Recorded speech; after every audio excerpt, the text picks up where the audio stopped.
شروع کرتا ہوں اللہ تعالیٰ کے نام سے جو بڑا مہربان نہایت رحم والا ہے۔ حضرت سیدنا حذیفہ و سیدنا ابو ہریرہ رضی اللہ تعالیٰ عنہما سے مروی ہے کہ حضور نبی رحمت شفیع امت صلی اللہ تعالیٰ علیہ وآلہ وسلم نے ارشاد فرمایا، قیامت کے دن اللہ عز و جل تمام لوگوں کو جمع فرمائے گا تو مسلمان کھڑے ہوں گے یہاں تک کہ جنت ان کے قریب کر دی جائے گی، تو وہ حضرت آدم علیہ السلام کے پاس آ کر عرض کریں گے، اے ہمارے باپ، ہمارے لیے جنت کا دروازہ کھول دیں۔ حضرت آدم علیہ السلام فرمائیں گے، تمہیں جنت سے تمہارے باپ کی ایک لغزش ہی نے تو نکالا تھا، میرا یہ منصب نہیں، تم لوگ میرے بیٹے ابراہیم خلیل اللہ علیہ السلام کے پاس چلے جاؤ۔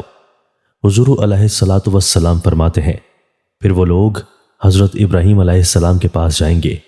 ابراہیم علیہ السلام فرمائیں گے، میرا یہ منصب نہیں،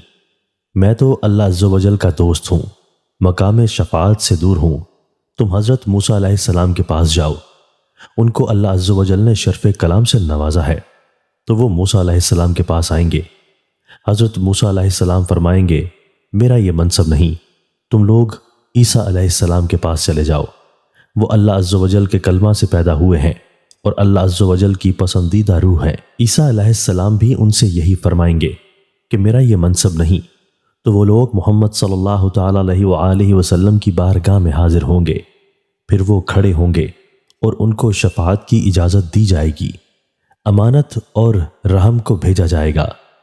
وہ دونوں پل صراط کے دائیں بائیں کھڑے ہو جائیں گے، پھر تم میں سے پہلا گروہ بجلی کی طرح تیزی سے گزر جائے گا۔ راوی کہتے ہیں، میں نے عرض کی، میرے ماں باپ آپ پر قربان یا رسول اللہ صلی اللہ تعالیٰ علیہ وآلہ وسلم، کوئی چیز بجلی کی طرح کیسے گزرے گی؟ آپ صلی اللہ تعالیٰ علیہ وآلہ وسلم نے فرمایا، کیا تم نے بجلی کو نہیں دیکھا؟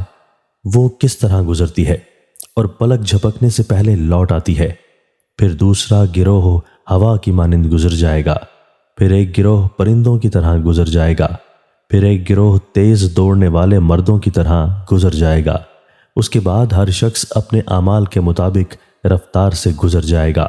اور تمہارے نبی صلی اللہ تعالیٰ علیہ وآلہ وسلم پل صراط پر کھڑے دعا کر رہے ہوں گے، اے رب سلامتی کے ساتھ گزار، حتیٰ کہ بندوں کے اعمال انہیں عاجز کر دیں گے، یہاں تک کہ ایک شخص گھٹنوں کے بل چلتا ہوا گزرے گا۔ پل صراط کے دونوں کناروں پر لوہے کے آنکڑے ہک لٹکے ہوئے ہوں گے اور وہ اس کو پکڑ لیں گے جسے پکڑنے کا حکم ہوگا، بس کچھ لوگ زخمی حالت میں نجات پا جائیں گے اور کچھ آگ میں ہاتھ پاؤں بندھے ہوئے۔ راوی کہتے ہیں، قسم ہے اس ذات کی جس کے قبضہ قدرت میں ابو ہریرہ کی جان ہے، بے شک جہنم کی گہرائی 70 سال کی مسافت کے برابر ہے۔ حضرت سیدنا ابو سعید خدری رضی اللہ تعالیٰ عنہ بیان کرتے ہیں کہ مکی مدنی آقا صلی اللہ تعالیٰ علیہ وآلہ وسلم نے ارشاد فرمایا، پرہیزگاری اختیار کرو، یہ ہر بھلائی کا مجموعہ ہے، اور بھلائی کی بات کہنے کے علاوہ اپنی زبان بند رکھو، کیونکہ اس کے ذریعہ تم شیطان پر غالب رہو گے۔ اللہ تعالیٰ سے دعا ہے کہ وہ ہمیں کل بروز قیامت رسول اللہ صلی اللہ تعالیٰ علیہ وآلہ وسلم کی شفاعت سے بہرمند فرمائے، ہمیں بلا حساب و کتاب جنت میں داخل فرمائے،